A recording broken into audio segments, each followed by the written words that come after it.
지난주일 설교의 주제는 사무엘이었습니다. 이번 주일의 주제는 다윗입니다. 사무엘과 다윗이 어떤 관계가 있느냐? 우리가 성경 읽을 때 흔히 지나치기 쉽습니다.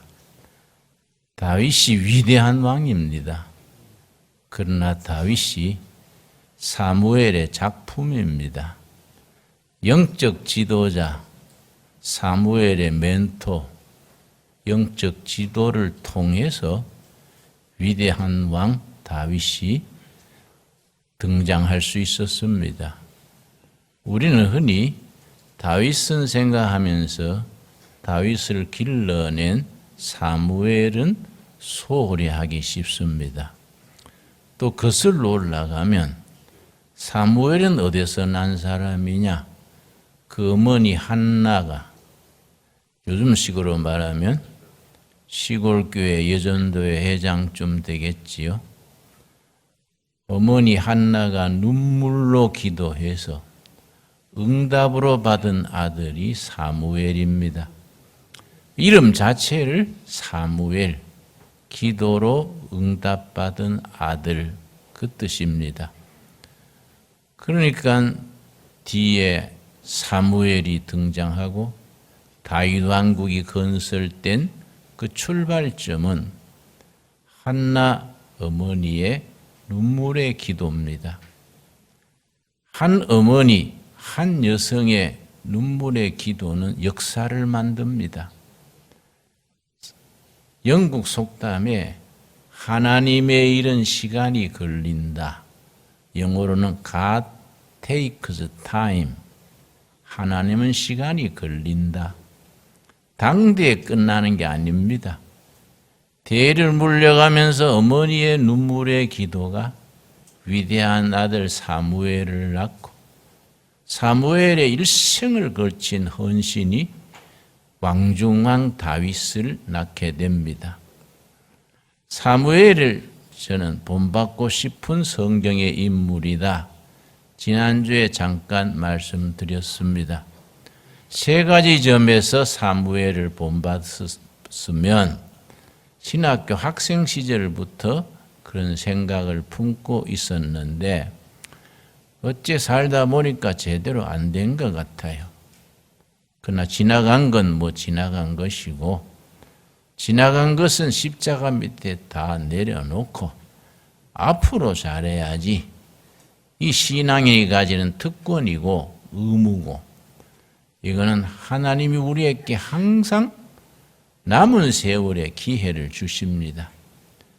사무엘을 닮고 싶은 것 나만 아니라 우리 성도님들이 사무엘을 닮아야 될 첫째, 평생을 깨끗하게 살았던 점, 미스터 클린으로 살았던 점, 나이 들어갈수록 느끼는 게 있습니다. 깨끗한 것이 힘이다. 순수한 것이 힘이다.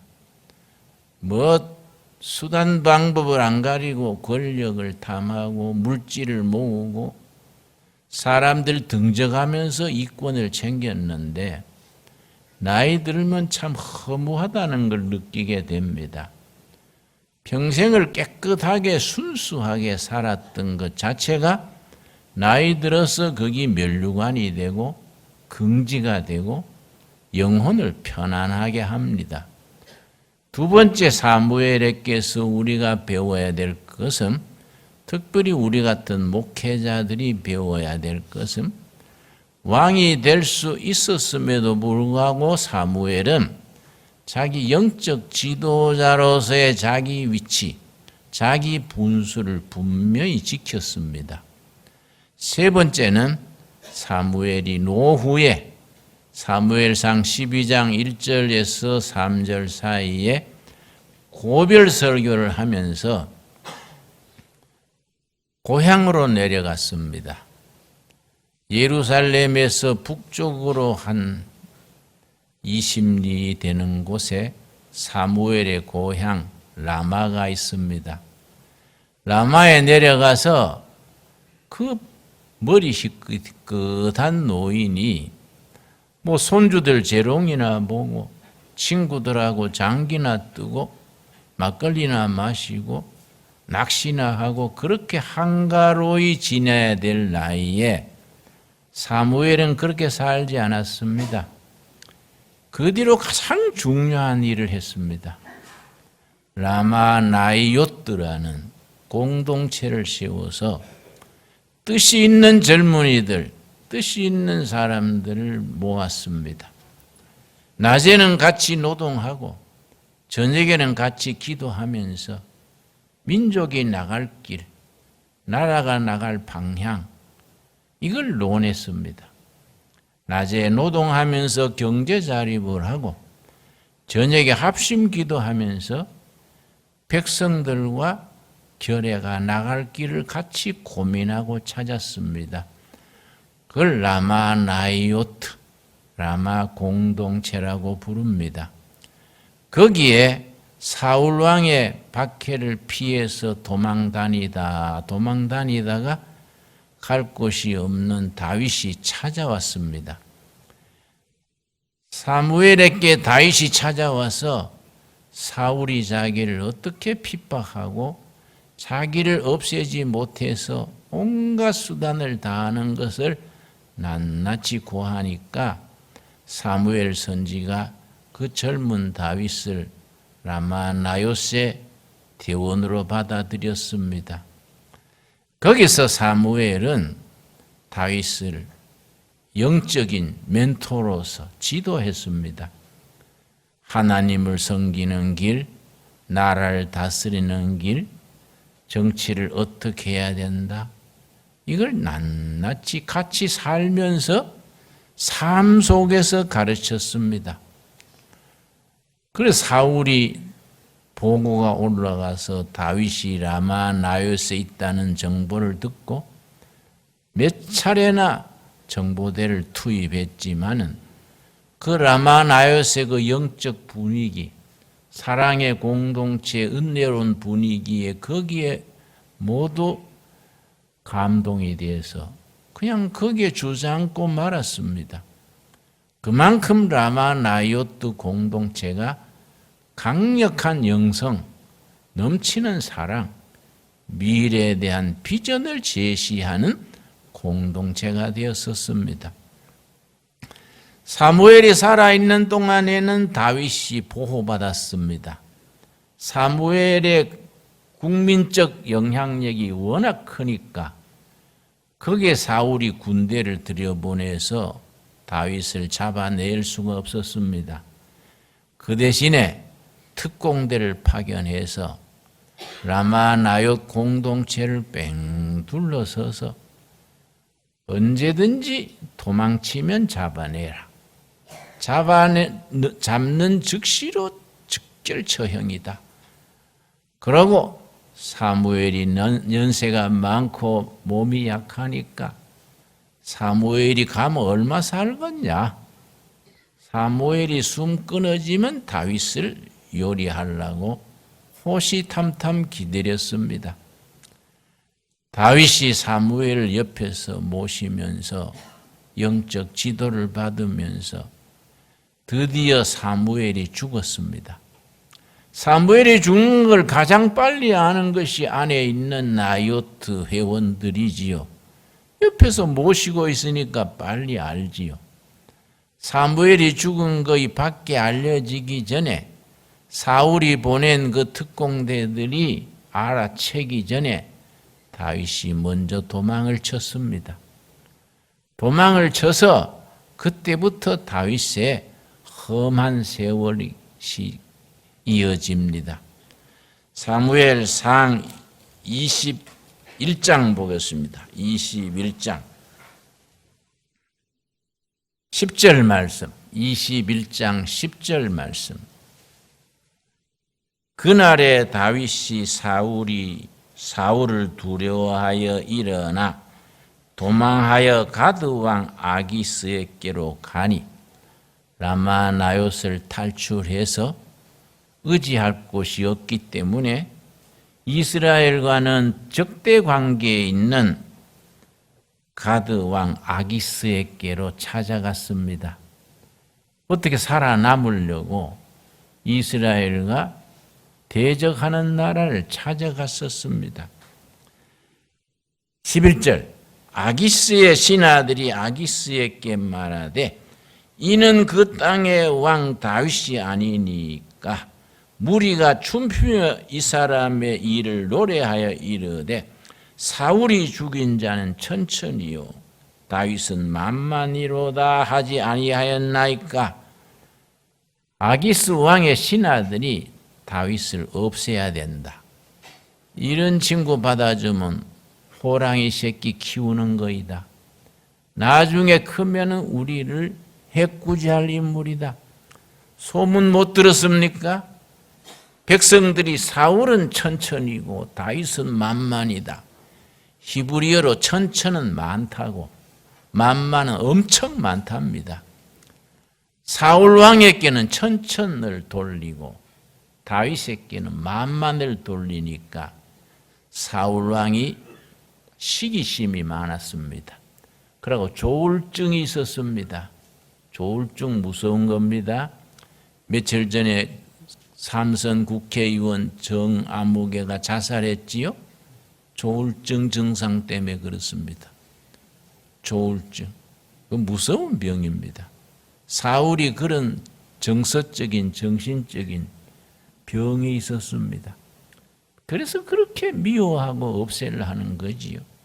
자기 잘하면 될 끼인데 다윗을 그렇게 없애려 하니 그래서 아기스에게 찾아갔는데 신하들이 다윗을 두면 안 됩니다.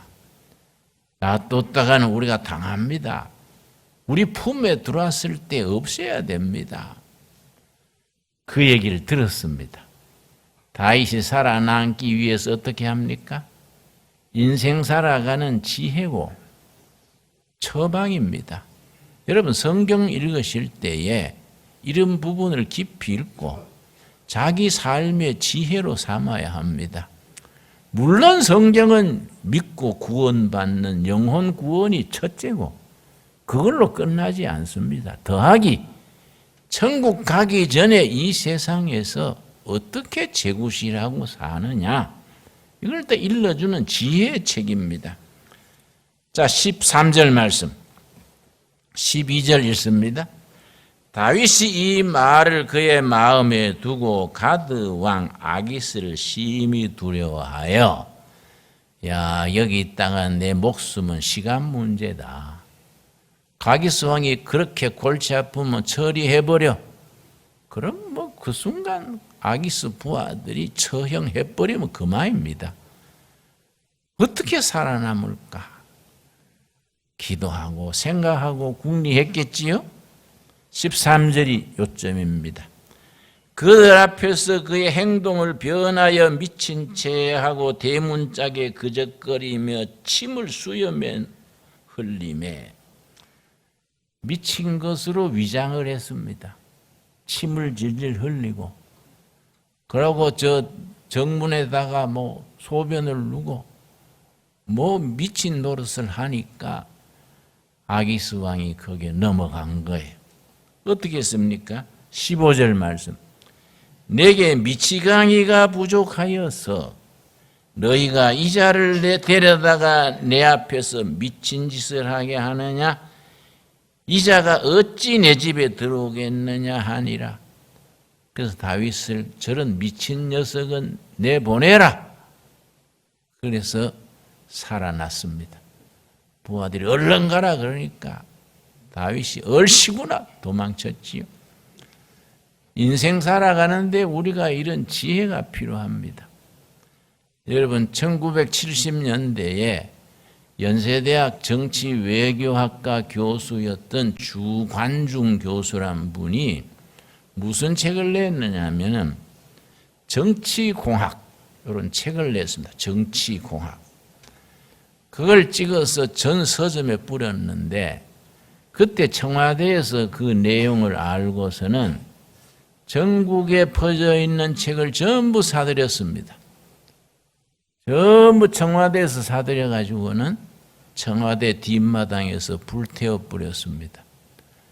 그러고서는 주관정 교수를 박정희 대통령 정치특보로 데려갔습니다.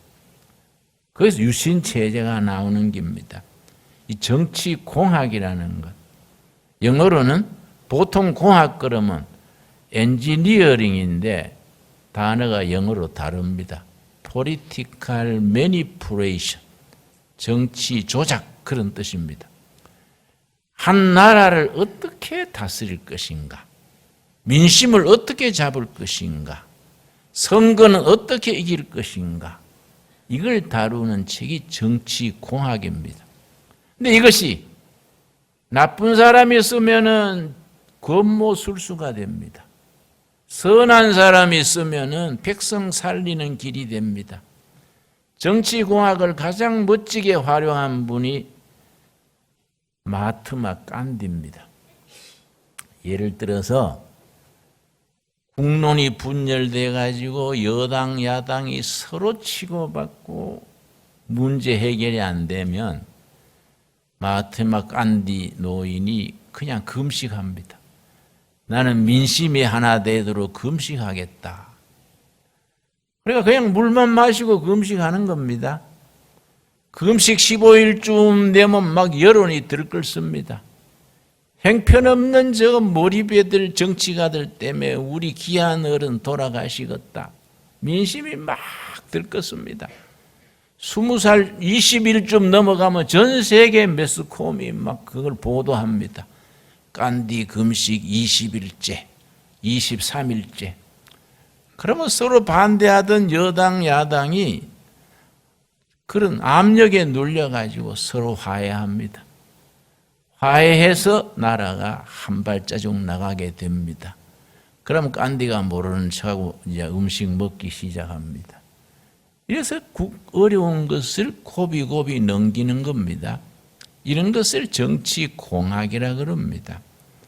이게 나쁜 사람이 활용하면 나쁜 결과를 가져오지요.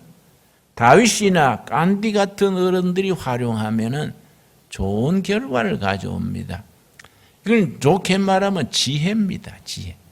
세상 살아가는 일에 그냥 닥치는 대로 감정적으로 폭발하고 그냥 살지 말고 기도하고 말씀에 비춰보고 신중하게 한 걸음 한 걸음 그렇게 나아가서 하나님께 영광 돌리는 우리들이 될 수 있게 되길 바랍니다. 다윗이 가드왕 아기스에 가서 거기서 그만 신하들 모함에 죽어버렸으면 아무 역사도 안 일어나지요. 거기서 살아남기 위해서 자기를 미친 척하고 어리석은 짓을 하고 침을 질질 흘리고 꼭 정신 이상자처럼 행동하니까 거기서 살아남은 거이죠. 그러고서는 어디로 갔느냐? 22장입니다. 22장. 사무엘상 22장이 다윗의 일생을 우리가 공부하는 데 가장 핵심되는 부분입니다. 우리가 성경을 읽으면서 이런 부분을 가슴 깊이 담아야 합니다. 여러분, 나는 우리 성도님들이 성경을 한 단계 더 깊이 읽기를 늘 내가 말씀드립니다. 그냥 한 장 읽고 오늘 한 장 읽었다. 이렇게 지나가면 안 됩니다. 말씀 그 시대의 현장, 그 시대의 여러 가지 상황에 맞추어서 그 본문 말씀이 지금 나에게 무엇을 일러주시는가? 그걸 말씀의 본문을 텍스트라 그러고 내 삶의 현장을 컨텍스트라 그럽니다. 말씀 텍스트와 내 삶의 정황 컨텍스트가 만나는 자리, 일본말로 아다리 되는 자리, 영어로는 타치가 되는, 거기서 우리 역사가 일어나고 결단이 있고 삶의 영적 실천이 있게 되는 겁니다. 자, 22장 1절.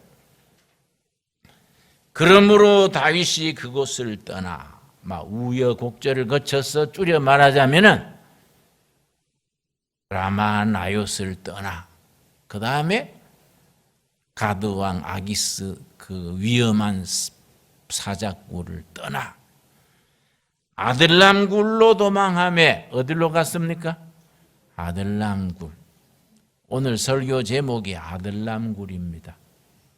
결론을 먼저 말씀드리자면은 우리가 섬기는 교회, 우리가 살아가는 이 세월, 우리 교회가 이 시대의 아들남굴과 같은 쓰임새가 있어야 됩니다. 여러분, 그의 형제와 아버지의 온 집이 듣고 그리로 내려가서 그에게 이르렀고 다윗이 아들남굴에 가서 몸을 숨기고 있다. 소문이 이제 입에서 입으로 통하지요. 그때 뭐 유튜버가 있습니까? 무슨 방송이 있습니까? 입에서 입으로, 요즘 말로 유비통신으로 다윗이 어디에 있대? 어디에 있대? 그러니까 어떻게 됐습니까? 2절 말씀. 환난당한 모든 자와 빚진 모든 자와 마음이 원통한 자가 다 그에게로 모였고 그는 그의 우두머리가 되었는데 그와 함께한 자가 400명 가량이었더라. 여러분, 나는 우리 두레교회 교인이 400명 되기를 원합니다.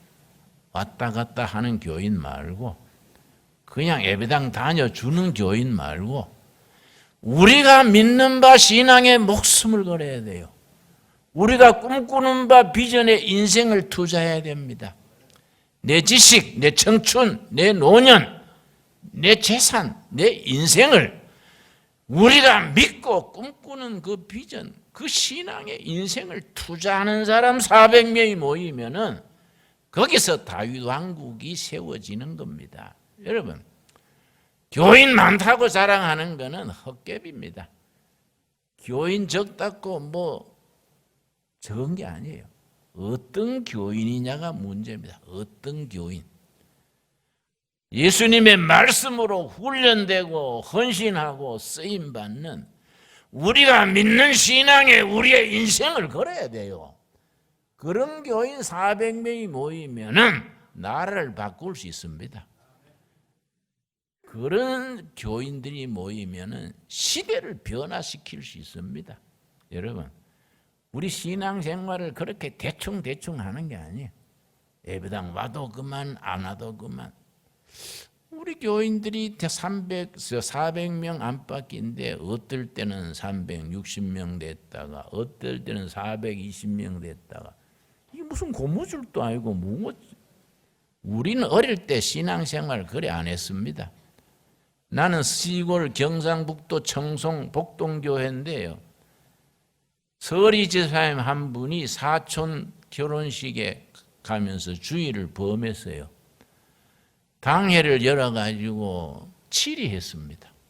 어떻게 집사가 자기 결혼식도 아니고 육천 결혼식인데 주의를 빠지냐, 주의를. 그러니까 치리했습니다. 우리는 그렇게 보고서 배웠어요. 예배당 오는 게 무슨 산보 오는 것도 아니고 놀이 오는 것도 아니고 왜 들락날락 합니까? 아예 오지 말아요. 응? 우리가 예수를 믿으면 목숨 걸고 믿어야 돼요. 아들남굴에 모인 사람들은 그 땅굴 속에서 인생을 걸었습니다. 거기에 먹을 양식이 있습니까? 마실 물이 있습니까? 다윗의 사울의 특공대는 눈을 퍼렇게 잡으려 하지요. 그 속에 땅굴 속에서 400명이 모여가지고 잘해야 산적이나 저 중국 수호지나 장길산에 우리 소수 장길산에 그 뭐라 그럽니까? 응? 홍길동의 활빈당처럼 그래 의적이나 됐겠지요. 그러나 다윗과 그의 모인 무리는 사무엘에게 배운 영적 기초가 있습니다. 영적 기초 위에서 그 사람들은요 꿈을 꾸고 하나님께 기도하고 서로 위로하고 그 어려운 세월을 같이 이기면서 위대한 다윗 왕국을 건설한 겁니다. 그 사람들이 거기에서 뭘 했기 때문에 그런 자리에서 위대한 역사를 만들었느냐? 시편 57편이 그 내용입니다. 나는 여러분 우리 두레교 교인들이 먼 길에 교회를 수십 개 수백 개 지나가 왔는데 어리삐리하게 대충 오려면 그만둬요. 예수 믿는 거는 그런 게 아닙니다. 목숨 거는 겁니다. 목숨 거는 거. 내가 믿는 신앙, 우리가 꿈꾸는 비전, 내가 그리는 인생, 미래에 우리 인생을 걸어서 그 마음, 그 신앙이 천국까지 가는 겁니다. 반대 없지요? 찬성하지요? 제대로 믿어야 돼, 제대로. 교회도 크고 건물도 좋고 교회는 많은데 뭐예요? 믿는 사람들이 본이 됩니까? 그냥 뭐 술 안 먹고 담배 안 피우는 걸로 뭐 그걸로 뭐 예수 믿는 게 됩니까? 우리가 믿는 신앙에 우리 인생을 투자해야 됩니다. 그 사람들을 제자라 그래요, 제자.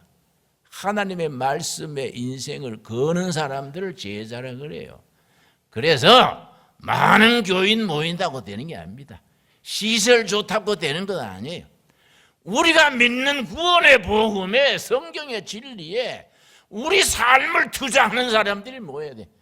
목회를 해보면요, 우리 세상 말로 막 가짜낼 때가 있어요. 벨고 다니는 걸 삐치가지고 뭐 김진웅 목사가 인사도 안 하고 딴 교회 갈란다. 가버려. 뭐 오락했나? 응? 내가 뭐 밥 해놓고 비나? 인사 받으러 왜 오나?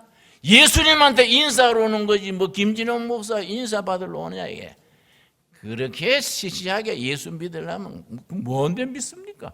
이게 뭐 취미 활동이요, 여가 활동이요, 뭡니까? 내 말이 지나칩니까? 정신 차려야 돼요. 여러분, 우리가 믿는 이 꼴짝이에요, 여러분. 2011년에 퇴직금을 내가 11억 8천만 원 받았습니다. 많이 받았지요. 뭐 기왕 개척해서 15년 만에 6천 명 교회 됐으니까 공로로 인정해서 11억 8천만 원 퇴직금 받아가 한 푼도 안 쓰고 그대로 땅 샀습니다. 우리 집사람이 걱정해서 노후에 어쩔까요? 야, 내가 현찰이요. 걱정하지 마라. 응? 여왕처럼 모실 테니, 공주처럼 모실 테니까. 여러분, 우리가 신앙생활은요, 결단이요, 결단. 뭐 어리삐리하게 뭐 왔다 갔다 하는 게 아닙니다. 그러려면 가까운 교회 뭐 편하게 나가지. 또 집에서요, 이 11시에 꼭 좋은 영화 드라마가 나옵니다. 집에서 그거 보고 있으면 되지. 뭐한데 옵니까? 시편 57편에 아들람굴에 모인 원통한 모든 자와 빚진 모든 자와 마음이 억울한 모든 자가 모였는데 몇 명 모였다고요? 400명. 다윗은 그 우두머리가 되었더라. 여러분, 우리가 아들랑굴이 되려면 우두머리가 김진홍이 아니요, 당회장도 아니요, 예수님이 우두머리가 되는 겁니다. 예수님을 대장으로 우두머리로 왕초로 모시는 400명이 모여가지고 산골짜기에 있는 교회지만은 백성들을 깨우치고 꿈을 주고 젊은이들에게 비전을 주고 정치가들에게 깨우치고 이 시대의 아들람굴이 돼야 되는 겁니다. 여러분, 역사는 되풀이하지 않습니까? 나쁜 역사도 되풀이하고 좋은 역사도 되풀이하지요. 지금은요, 우리나라 정치계도요, 우리 정치공학 얘기했지요. 쫌살이들이 국회의원이나 청와대에 들어갈 자격이 안 될 사람들이 들어가 있어요. 면장이나 군수하면 될 사람들이 높은 자리에 올라가 나라가 됩니까? 여러분, 일본하고 우리가 싸울 필요가 없어요. 일본하고 왜 싸웁니까? 친일도 필요 없고 반일도 멍청한 거이지요. 일본 용일이요, 용일. 일본을 잘 활용하는 겁니다. 1등이 옆에 있으면 2등은 따라 배우는 겁니다. 뭔데 일본하고 싸웁니까? 이 한일 문제가 꼬이기 시작한 것은 김영삼 때부터입니다. 그 전에 얼마나 한일 문제 좋아졌는데 괜히 독도에 비행기 4대 뛰어가 돌고 오고, 김영삼 대통령이 일본 버르장머리를 고쳐야 돼. 그거 방송을 해가 일본 신문에 크게 나서요. 한국 대통령이 우리 일본 버르장머리를 고치겠대. 그거 일본말로 썼어요. 6달 뒤에 IMF 터졌습니다. 일본이요, 그 말 듣고요, 한국에 있는 달러 110억 달러인가 싹 빼가 버렸어요. 버르장머리 고쳐봐라 하고. 그래서 IMF가 터지게 되니까 김영삼 대통령이 불이 나가지고 박태준 씨를 일본에 보냈습니다. 좀 도와주시오. 무슨 소리야? 버르장불이 꽂힌다며? IMF 가서 신청해요. 싹 안면 바꿨습니다. 사무라이들 아닙니까, 여러분? 저는 일본하고 우리가 일본을 이용해야지 왜 싸웁니까? 왜? 예? 뭐 때문에 싸웁니까? 경주에 일본 관광객이 시도 없이 말랐어요. 그 식당들 손가락 빨고 있어. 그 뭔데 멍청한 짓을 합니까? 국민을 생각하면 그래 할 수 있습니까? 우리가 나라 위해서 기도해야 됩니다. 기도. 우리가 뭐 나가서 데모하는 것도 아니고 뭐 태극기 집회니 뭐 촛불 집회니 그까 되는 시대가 아닙니다, 여러분. 전능하신 하나님 앞에 우리가 열심히 기도합시다. 금식하면서 기도합시다. 부르짖으면 하나님이 응답하십니다. 시편 57편 찾았습니까? 예. 다윗의 믹담시 인도자를 따라 알다스에세 맞춘 노래. 다윗이 사울을 피하여 굴에 있던 때에 무슨 굴이겠습니까? 아들람 굴에서 그들이 뭐라고 살았냐? 양식도 없고 그렇게 하루하루 숨지기고 살면서 그들은 위대한 정신을 가졌습니다. 그들의 영혼이 위대한 걸 추구했습니다. 1절 하나님이여 내게 은혜를 베푸셔서 내게 은혜를 베푸셔서 내 영혼이 주께로 피하되 주의 날개 그늘 아래에서 이 재앙들이 지나기까지 피하리이다. 여러분 400명은 다윗을 우두머리를 해서 굴 속에 숨어 있다고 생각 안 했습니다. 어디에 피해 있다 그랬습니까? 여호와의 은혜의 날개 아래 피하고 있다. 우리도 그런 생각합시다. 우리 세목골 꼴짝이 여기가 돌산인 행편한 곳이 아니라 하나님의 날개 그늘 아래 우리가 보호받고 있다. 아멘 하십니까? 그런 신앙 고백을 가져야 돼요. 그러면 하나님께서 기특하다 내가 봐줄게. 지금까지 봐주셨듯이 이끌어 주실 줄 믿습니다. 2절 2절 내가 지존하신 하나님께 부르짖으며 곧 나를 위하여 모든 것을 이루시는 하나님께로다. 다윗이 위대했던 것은 자기를 그렇게 미워하고 죽이려는 사울을 상대 안 했습니다. 사울을 무시해버리고 누구 상대했습니까? 하나님이 나를 통해서 하나님의 일을 이 시대에 이룬다. 하나님이 나를 통해서 이 시대의 일을 백성들 속에 역사 속에 이루니까 우리가 할 건 뭐이냐? 부르짖어야 돼. 내가 여호와께 부르짖으며 여러분 부르짖읍시다. 밤낮으로 집에서 부르짖고 교회에서 부르짖고 일터에 부르짖고 우리가 부르짖으면은 하나님께서 우리를 통해서 이 시대 교회와 나라 통일 한국을 위해서 하나님이 이루어 주신다는 겁니다. 우리가 하나님 상대합시다. 사람 상대하지 맙시다. 세 번째 뭡니까? 9절 말씀. 지구여 주여 내가 만민 중에서 주께 감사하오며 문나라 중에서 주를 찬송하리이다. 그 어려운 역경 속에서 하루하루가 정말 피를 말리는데 그 사람들이 불평불만했습니까? 두렵고 떨었습니까? 감사와 찬송. 오른쪽에 감사, 왼쪽에 찬송. 감사와 찬송이요. 감사와 찬송. 어떻게 그리 할 수 있습니까? 그 열악한 환경에서 어떻게 감사와 찬송이 나옵니까? 그 비결이 7절 8절입니다. 7절 8절 있기 때문에 그들은 아들랑구로 모인 400명이 다윗 왕국의 대제사장, 군대장군, 각급 참모 다윗하고 평생을 같이 했습니다. 그 400명이 위대한 다윗 왕국을 건설했습니다. 7절 말씀. 하나님이여 내 마음이 확정되었고 내 마음이 확정되었사오니 내가 노래하고 내가 찬송하리이다. 하나님 내 마음이 정해졌습니다. 사명을 깨달았습니다. 확실히 왔습니다. 뭡니까? 7절 말씀. 내 영광아 깰지어다 비파야 수금아 깰지어다 내가 새벽을 깨우리로다. 많이 듣던 소리 아닙니까? 여러분 다윗과 그의 모인 무리는 역사가 어두운 밤중일 때에 시대가 암담할 때 백성이 한숨 쉬고 이리 갈까 저리 갈까 역사가 밤중에 헤맬 때에 우리가 새벽을 깨우자. 새벽이 저절로 오는 게 아니다 이게. 믿음의 사람들이, 기도의 사람들이, 하나님의 영감을 받은 사람들이 새벽을 깨워줘야 온다는 겁니다. 여러분, 밤이 왜 깊은지 아십니까? 새벽이 오려고 깊은 겁니다. 겨울이 왜 옵니까? 봄이 오려고 오는 겁니다. 불경기가 왜 옵니까? 호경기가 오려고 워밍업 준비하는 겁니다. 우리는 그런 희망을 가지고, 그런 기도 제목을 가지고 새벽을 깨우자, 새벽을 깨우자 부르짖어야 돼요. 우리가 부르짖으리로다. 우리가 마음이 확실해졌습니다. 내가 확신을 가집니다. 내가 확정되었습니다. 비파야 수구마 기타야 아코디아나 노래해라. 하나님께 찬양해라. 우리가 새벽을 깨우리로다. 감사와 찬양을 하리로다. 우리의 신앙, 우리의 교백, 우리의 결단이 되어질 수 있기를 바랍니다.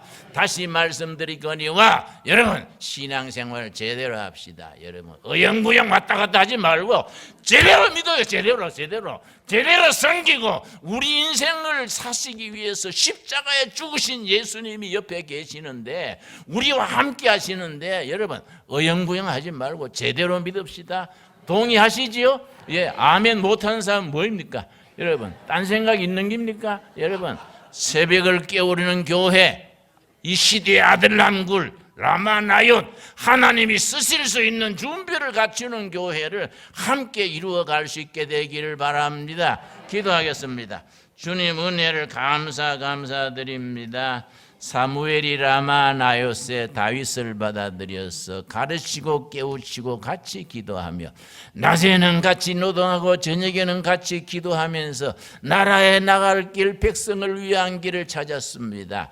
다윗이 그 아들람굴을 가서 그 어려운 먹을 물도 양식도 그렇게 어려운 곳에서 하나님께서 하나님의 품에 우리를 품어주신다.